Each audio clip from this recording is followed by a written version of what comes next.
You're listening to the Boss Yourself First podcast, Season 3, Episode 9. When was the last time you let yourself dream about something so big it scared you a little, and you didn't immediately talk yourself out of it? Well, stay tuned, because today we're giving you permission to dream without limits. Welcome, everyone. I'm your host, Robyn White, and welcome back if you've been here before, and thanks for showing up. If this is your first time here, I'm delighted to have you.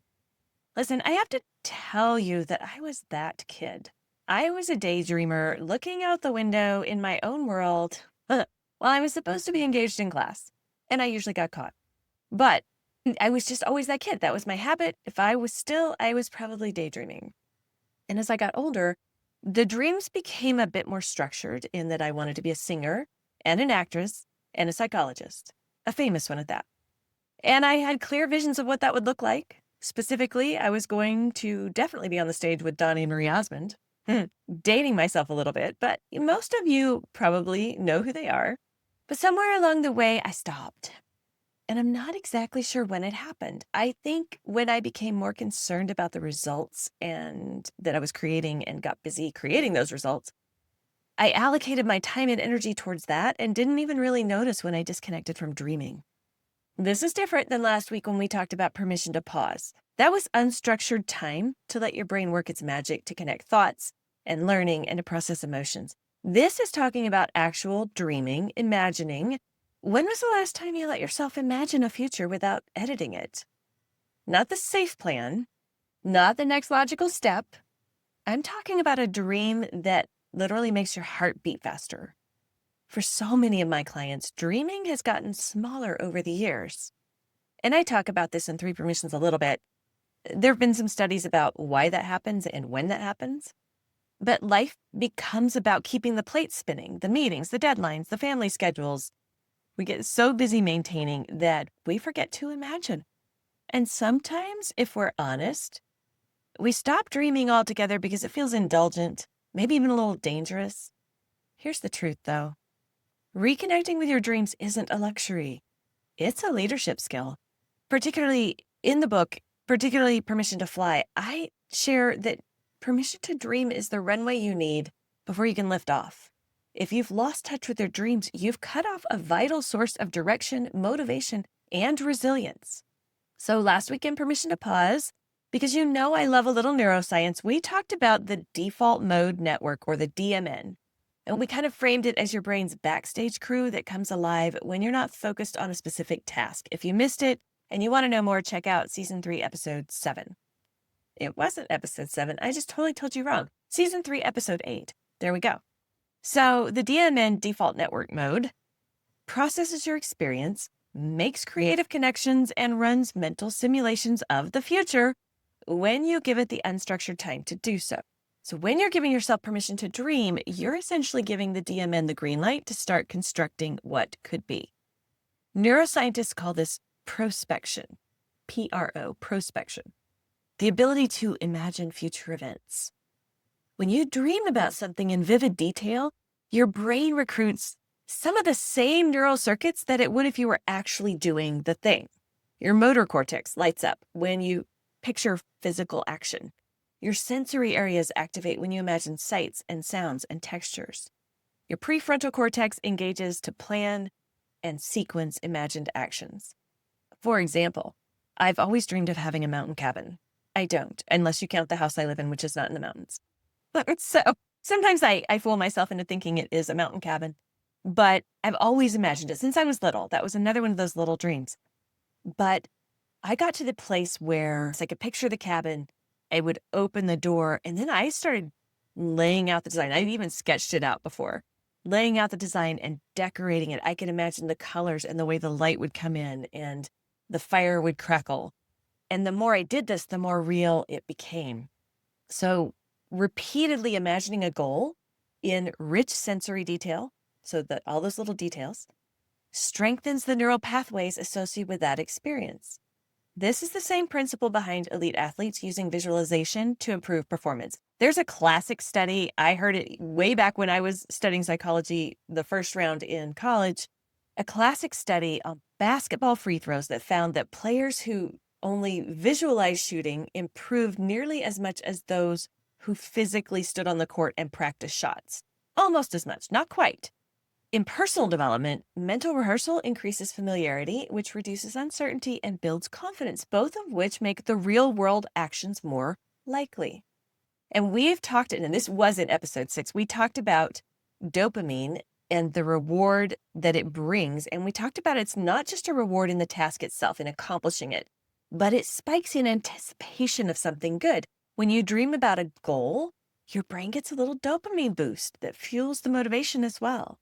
The anticipation effect, it can keep you engaged with your dream long before it's achieved. I will let you know when I get that cabin. I'm still holding out hope. I'm still visualizing it.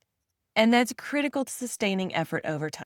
So if you've been running on maintenance mode, dreaming might feel a little frivolous, might feel like an extra, like I said, a luxury, but neuroscience tells us it's actually priming your brain, building the neural and motivational infrastructure you need to pursue that dream when the opportunity arises. Remember, you've got the reticular activating system as well in your brain that as you've primed your brain, you've tuned it into what you're dreaming about. It's going to notice opportunities. It's going to look for them for you. You're putting your brain to work. When you allow yourself to dream again, you remind your brain that there's more to you than what you've already done.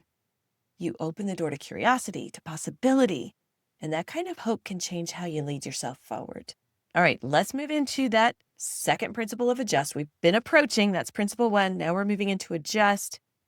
Dreams are delicate at first, and they need the space before they need the structure. So think about my cabin. I would picture the outside before I went into the detailed stuff. They need just space. Space. Practical adjustment for you.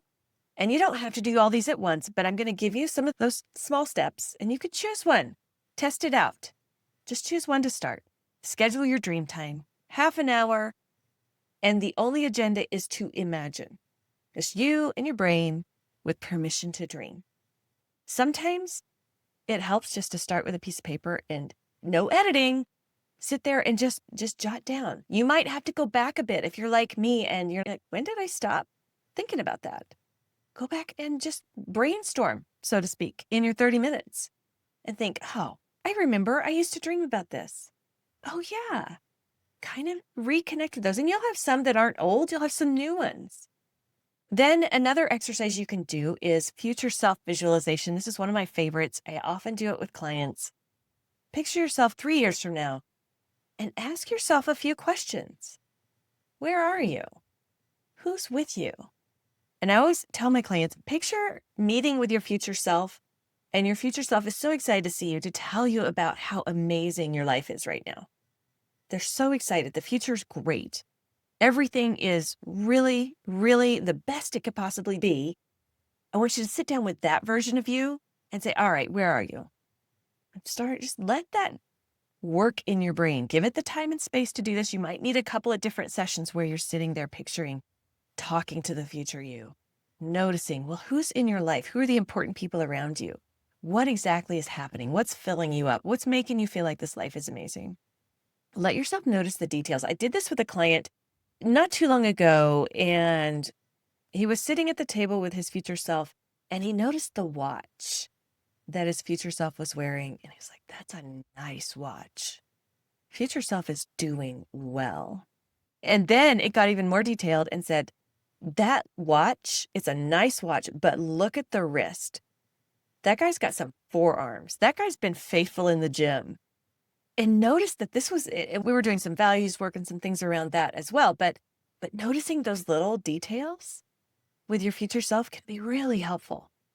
All right. No limits. This is the last. I think I actually jumped the gun and I said this earlier, but the no limits list. Write down everything you'd pursue if there was no limit of time, there was no limit of money, and skills were not even an object, meaning you don't have to know how to do it now. Don't let your brain edit your list that way. Everything you'd pursue. Set a little timer, 5 minutes. 5 minutes of brainstorming of everything I'd pursue if I had all the time in the world. Then you might say, if it doesn't come together, you can section it out. Everything I'd pursue if I had all the money in the world. Everything I would pursue if I already knew how to do it. No limits, my friends. Just freedom. freedom to imagine. Get your brain working this way. So here's why it helps. When you allow yourself to dream without shutting it down, you engage something neuroscientists call the self-referential processing, the brain's way of connecting an idea directly to you. It's not just, it shifts from being out there to being, oh, this is how it relates to me. And it happens in that default mode network, particularly the medial prefrontal cortex. It's what helps you decide this matters to me. And once that connection's made, you start being emotionally invested in the dream. You remember it more vividly.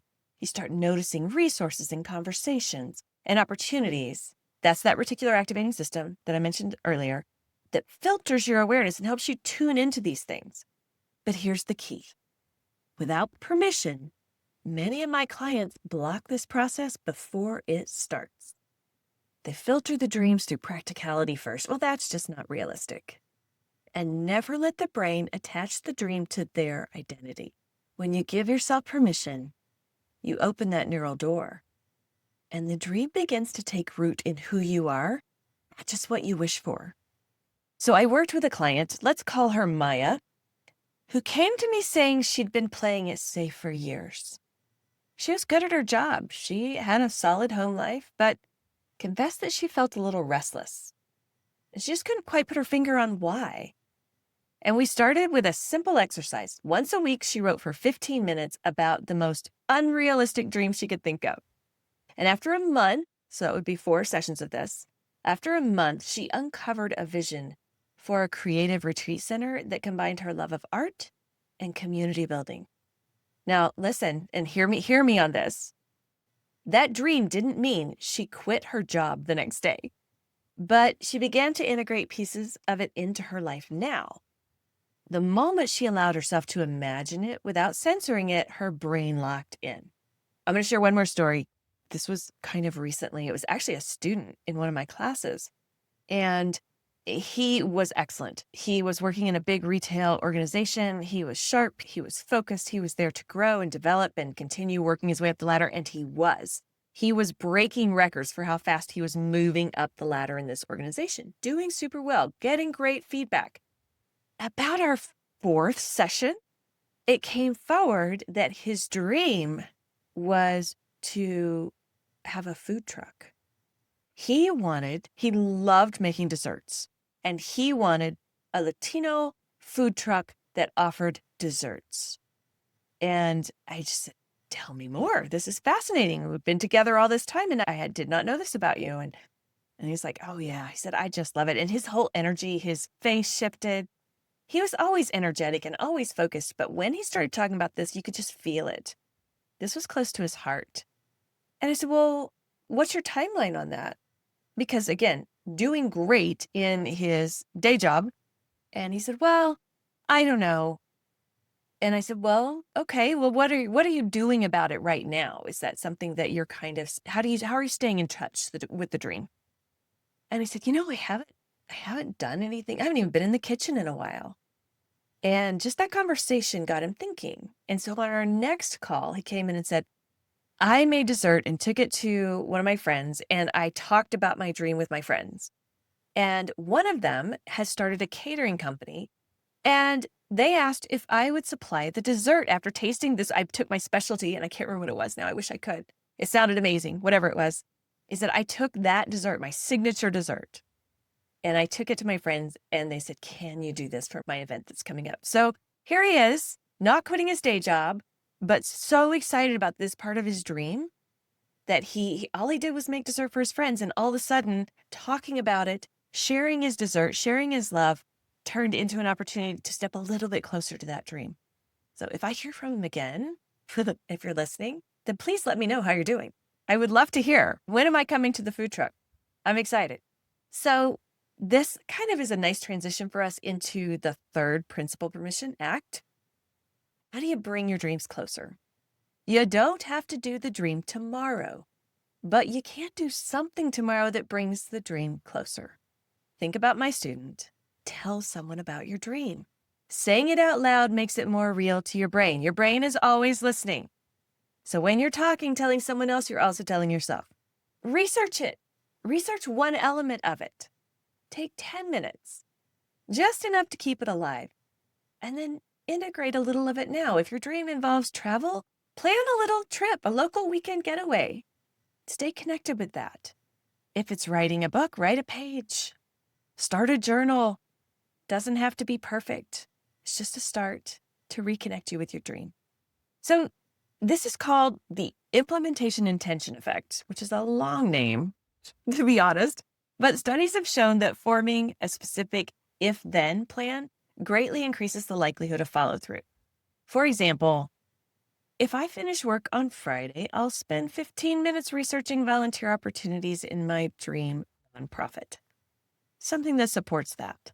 So what could be your if-then? If I take out my journal to do my regular journaling time, then I will spend 5 more minutes just bullet pointing some aspect of my dream. You see what I'm doing there? Something that you're already in the process of doing. If you're going to be at work on Friday, you're a little extra motivated to finish early so you can have 15 minutes of research. These little micro steps put in the format of if then, you might actually follow through on it. You're giving it some structure. You're making a deal with yourself. But here's the thing. If you want to build self-trust and you make an if-then statement, my friends, follow through. If you finish work early, take the 15 minutes. If you're sitting with your journal, take the extra 5 minutes and jot those things down. Keep trust with yourself. Have your own back. If then, implementation intention effect. Again, so wordy. I'm sure we can do better. Finally, here's your permission slip for the week. It's actually my favorite part. I didn't intend to do this, but it sort of has just developed with the permission season. But here's your weekly permission slip. I give myself permission to dream without limits, knowing that imagination is the first step toward transformation. I'm going to say it one more time. I give myself permission to dream without limits, knowing that imagination is the first step in my transformation. Make it a little more personal. All right, my friends. If this episode sparked a dream that you've been holding back, keep it going. You can join my email list for weekly encouragement and practical tools. Also, please feel free to DM me. Let me know where you are with your dreams. I would love to hear it. If you haven't yet, grab your copy of 3 Permissions, where I share more tools for reconnecting with your dreams, that study that I mentioned earlier about how we dream in different stages of life, and leading yourself with clarity. And if you love to read with others, join the BYF Book Club on Fable. We're diving deeper into these ideas together. Finally, if this podcast is part of your growth toolkit, you can support it financially. Every bit helps me keep the conversations going. There's a link in the show notes for that if you're interested. All right. Keep dreaming, my friends. Keep giving yourself permission, and I'll talk to you next week. Take care.